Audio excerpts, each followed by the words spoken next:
Здравствуйте, уважаемые зрители. Вот приехали опять в этот... Держи меня за палец, Левушка. Форт. Воскресенье, 10 утра. Сейчас здесь должно начаться какое-то представление. Вот приехали показать детям. Вот уже стоят ряженые, бьют в барабан. И свистят.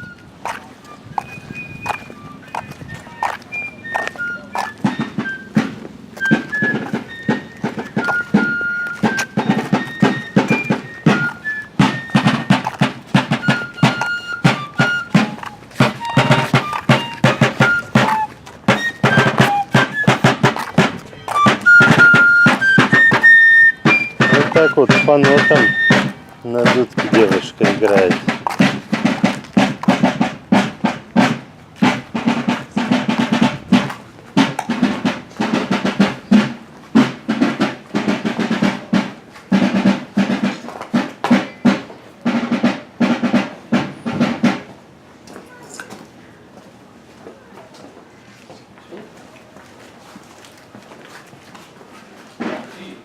Пошли.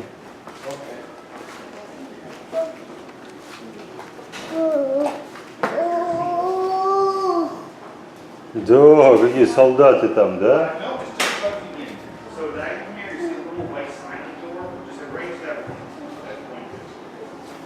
Какая-то французско-индийская война. Я ничего не слышал. Да, смотри, какие маленькие солдатики, да? Да, где они, солдатики? Покажи. Там. Да. Да, там большие солдаты, да? Что там еще? Пойдем, Леша, держи меня за палец. Ничего страшного, пойдем. Да, пойдем. Проходи.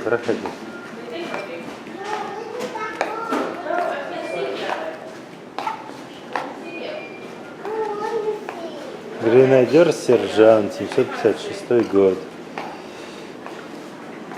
Роджерс Рейнджер.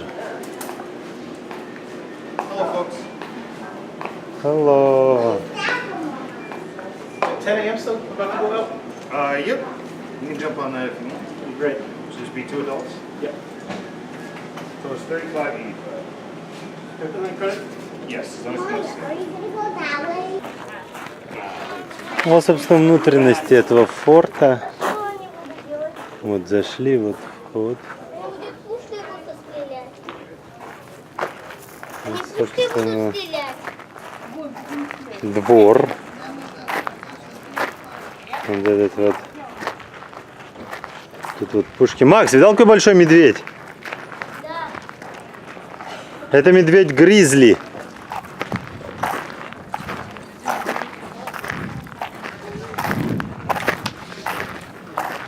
Тут французская пушка написана.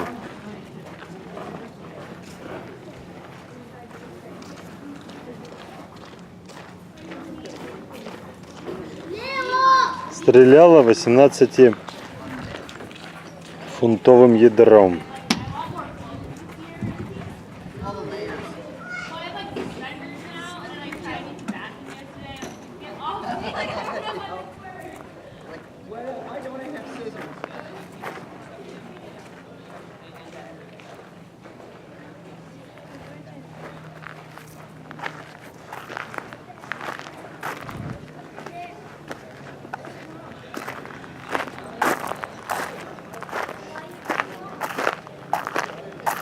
А вот и индеец сидит. Ряженый тоже. Ну что, пойдем, где мама? Где Максюша? Куда они все пошли? Показывай, Левушка, куда все пошли? Где все? Где мама? Где Максюша? Покажи, где они?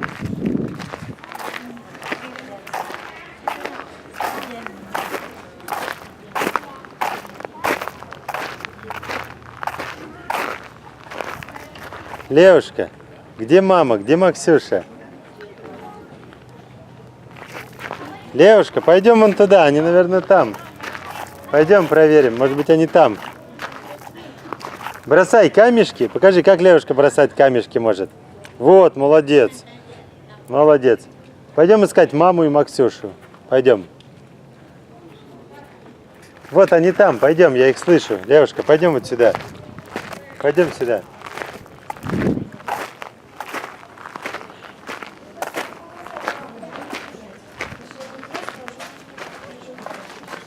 А вот смотри, какая кукла раньше была у детей. Левушка, идем быстрее сюда. Соломки сделаны, видишь? А вон Лавруш, Лаврик, поди на секунду. Лавруша, поди на секунду. Смотри, вот ты жалуешься, что у тебя тапочки принадежные. А вот это, кстати, томагавки написано. Мы вот все время думаем, что топор это национальное оружие русских. Ой, Да? смотри, Ну, здесь там топор. славянское национальное оружие. А вот у этих же тоже были топоры такие вот. Не везде были топоры. Привет, Лена.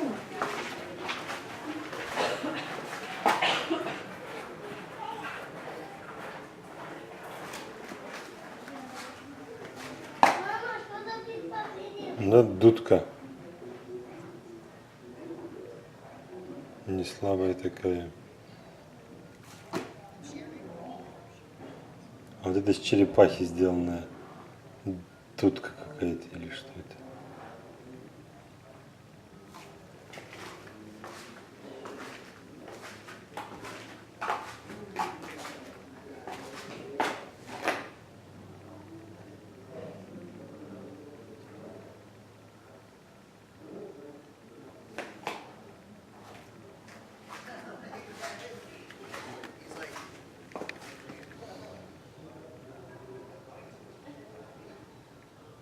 Вот это вот наконечники стрел.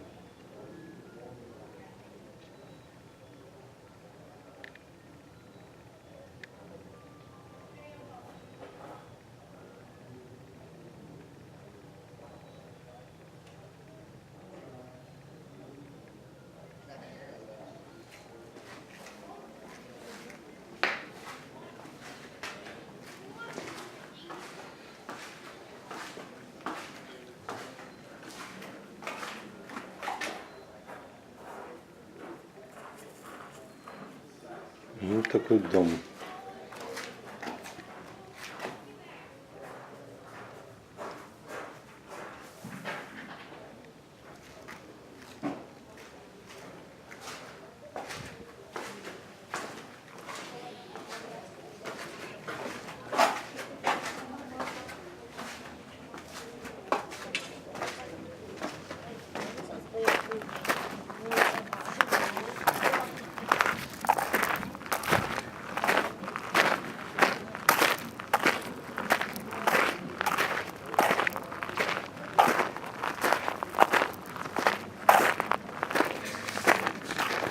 Молодец.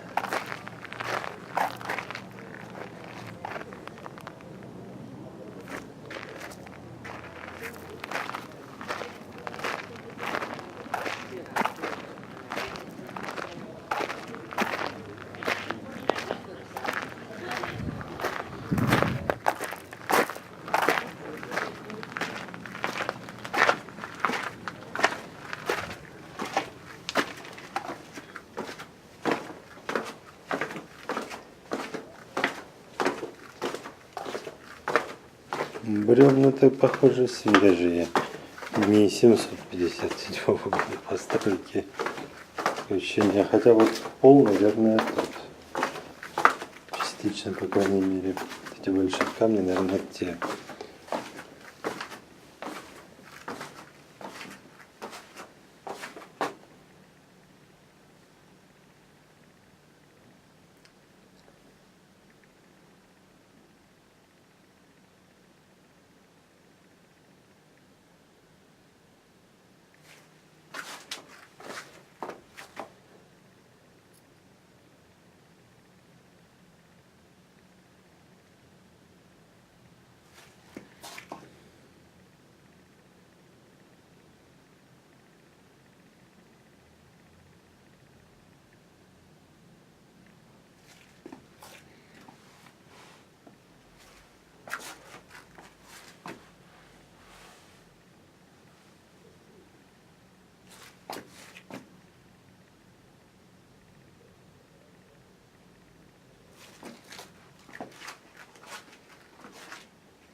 дверь.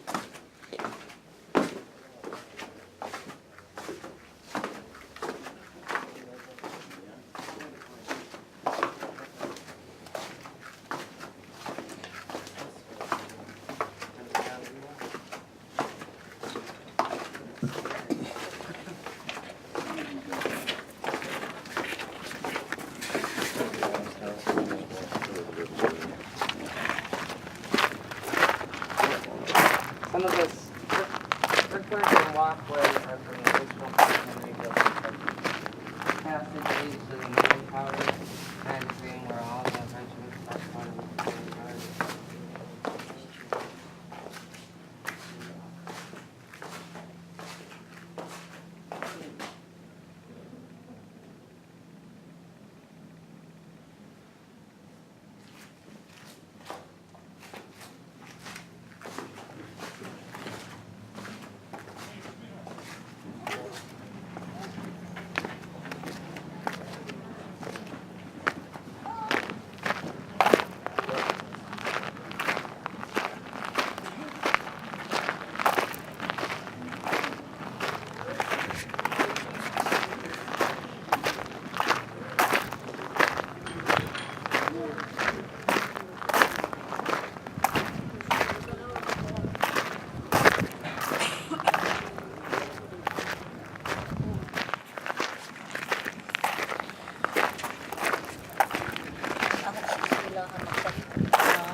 Ay, limon.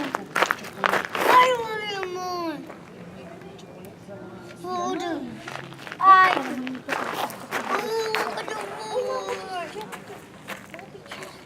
Ay. One more piece. Oil. And two.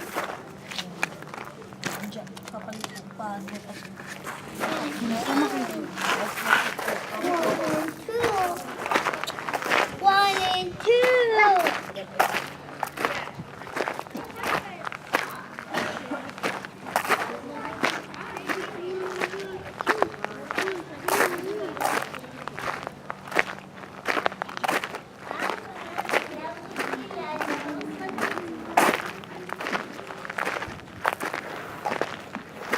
Как же они, Максюша, сделали такого большого медведя?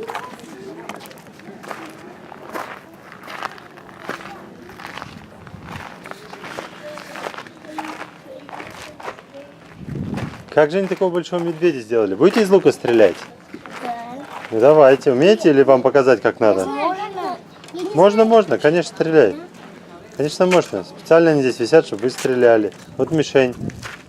Вот видишь, как лавр покажет тебе сейчас. Смотри, Максюш, как лавр. Ну, у меня.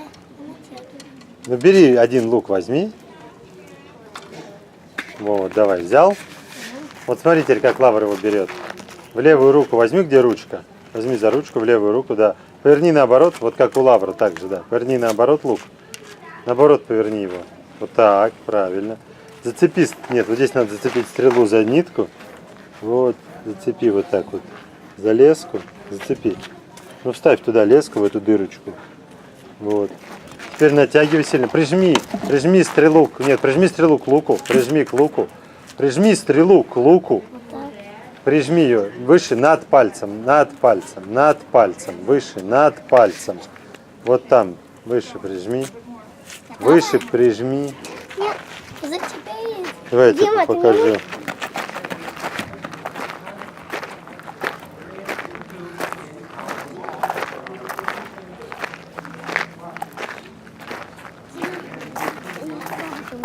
Можешь со мной сходить? Нет, я хочу посмотреть. Потом сходим. Давай посмотрим сначала, потом сходим.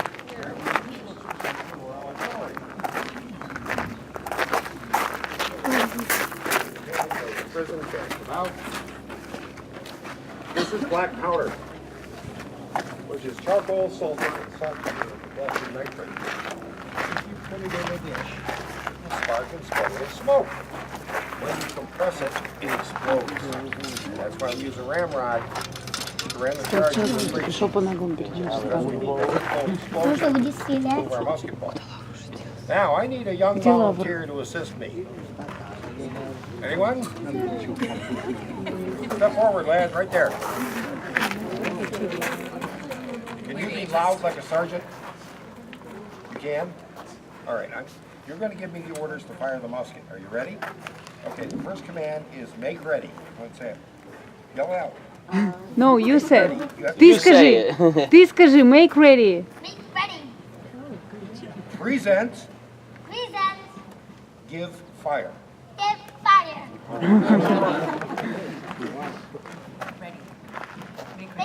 Make ready. Present. Present. Give fire. Give fire.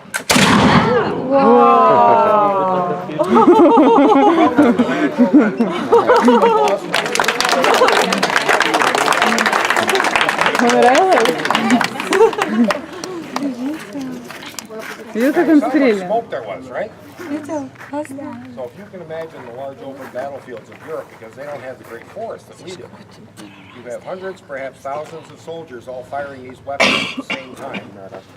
Throw in a few dozen cannon, and after about 5 minutes there's so much smoke, the only way you can tell your friend from your enemy is the color of the uniform, and that's why the British infantry wears red. That and red was the most expensive dye of the day. What better way to impress the rest of the world than the Russian army in red? You know one story from the Battle of Waterloo, 1815. The French battalion was on the march trying to flank the British. They've been moving for quite a while. Finally, through the smoke and the haze, they saw red. We found them! They formed their lines and they opened fire and shot a brick wall. And they lost that war too. Any questions on muskets, rangers, or other things that go bump in the road? All right, I have a question for you. Who would like more smoke and more noise? Raise your hands, I have to count the votes. Okay, the ayes have it, democracy does work, God bless America. Please follow me, let's go right again. What we're going to show you right now is something everyone needs to know. How to load and fire a 6-pound bronze field cannon. Perfect small talk for your next dinner party. It's called a 6-pounder because it fires a solid iron 6-pound cannonball. Bronze because that's what the barrel is made of. Lighter and stronger than iron. And a field gun because it's on a battalion carriage. This cannon is made to serve the marching army in the field and not in a fort. Primarily because on this surface, recoil is somewhere between 6 and 10 feet and not necessarily straight back. In a fort, tight space, or a ship, cannons are mounted on truck carriages like the ones behind you. Much heavier, full field attached to the wall or gunwale with a block and tackle. In the field, we have a 6-man crew, each man with his own tool and his own job. And once again, pre-packaging is the key to success. 1 cloth sack, 2 pounds of gunpowder, 6-pound cannonball. Ram down the barrel, picked, primed, and fired. Maximum range is 12 to 1,400 yards. To give you some idea of that distance, you see that tan motel across the street? The Holiday Inn? We can hit that. Anybody staying there? Once the enemy got within 100 or 200 yards, we'd switch to grape shot, which are smaller iron balls in a bag, musket balls, stones, glass, rocks, nails, silverware, doesn't matter. Like the musket, it's a smooth bore. Whatever goes down the barrel will come out of the barrel at 900 feet per second. And at 100 yards, this is the world's nastiest shotgun. We'll cut through a formation of infantry just like mowing wheat. So, with all that being said, will everyone kindly stand outside the white lines for us, please.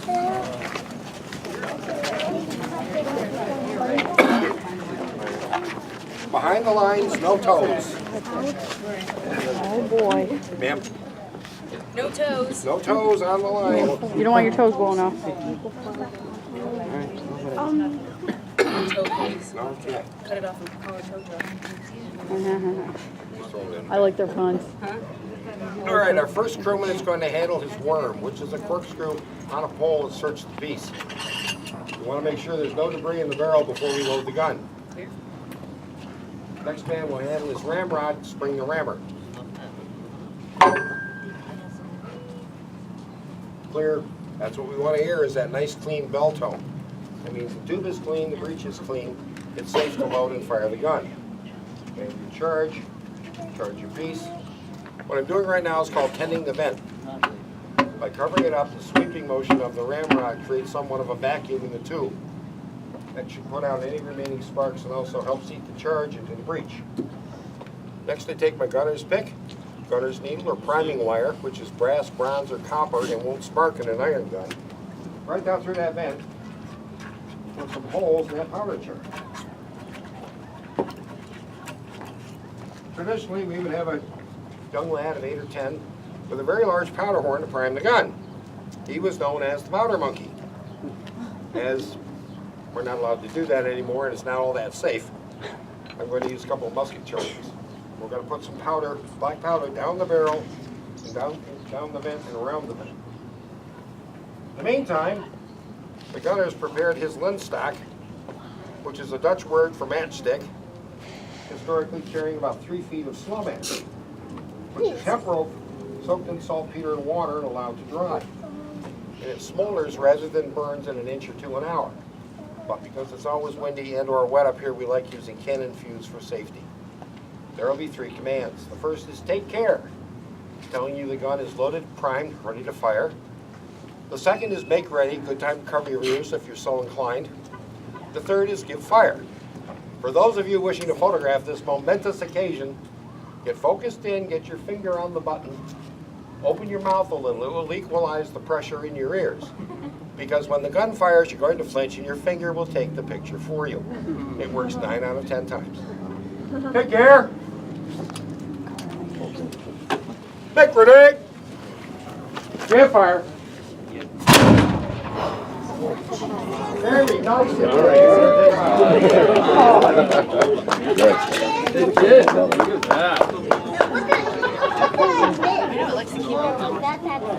Did anyone not flinch? Now, if we were actually firing a 6-pound cannonball, we would have used 2 pounds of black powder. That was 2 ounces. So, crew goes back to work. This man hails the horn, searching for peace. Any debris left in the barrel. Next man will handle a sponge, which is a ramrod wrapped in sheepskin, dipped in water and vinegar. Water will cool the barrel, the vinegar will clean the barrel. Black powder is very hot, very dirty, it leaves a lot of residue. And once again, the ramrod clears through the piece. Now there are 17 iron cannons and 2 mortars in this fort when the French attacked. Colonel Monroe complained about them a lot. He said that they were all old and rusty and suspected most had been underwater. Probably right, because the best equipment was not sent to North America. He was also told, that's what you have, live with it. When the French landed in Artillery Cove, which is right over there behind that green and brown restaurant, they started digging their trenches about where the tower of the old courthouse is. They had over 40 cannons and mortars and about 32,000 pounds of gunpowder. As soon as they got one battery operational, they started pounding the northwest bastion, this bastion, and the entrenched camp. Over 4 days, the French closer and closer, firing continuously until they were 150 yards away. British gunners returned fire the best they could, realizing that they were outmanned and outgunned, chose not to rest the cannons to cool the barrels. Instead, they started using pails of well water. What happens when you take little old iron at 300 or 400 degrees and spend a few days dousing it with cold water and packing it full of gunpowder? 11 of the cannons and both the mortars exploded, killing the crews. At one point, the exploding artillery in this war were killing more British and provincial soldiers than the French were. That's how bad things had gotten at the end of the siege. Any questions on artillery? Thank you. Thank you. This does conclude our demonstration for this hour. 2 quick announcements. First of all, thank you all for coming. Please explore our museum, 2 floors in the North Barracks, 3 floors in the West Barracks. The exhibits in the walls, any door that's open is yours to investigate. And now my announcement for the young folks. You notice we're a little short-handed here at the fort, and we're looking for some fine, strong young people to join the King's Army and lead a life of glory and adventure and service to His Majesty King George II most gracious. You think this is the life for you? follows right down to the recruiting office. Select a waistcoat, a hat, and a musket. Meet the private on the parade ground. You will be marched and drilled and if found suitable, given your enlistment papers for over 6 years. Parents, encourage your children to this life of public service. They'll be back in 8 or 10 years. Don't bother saving for college. His Majesty will provide. Go get that new car, house, or boat you wanted instead. Thank you all. Thank you.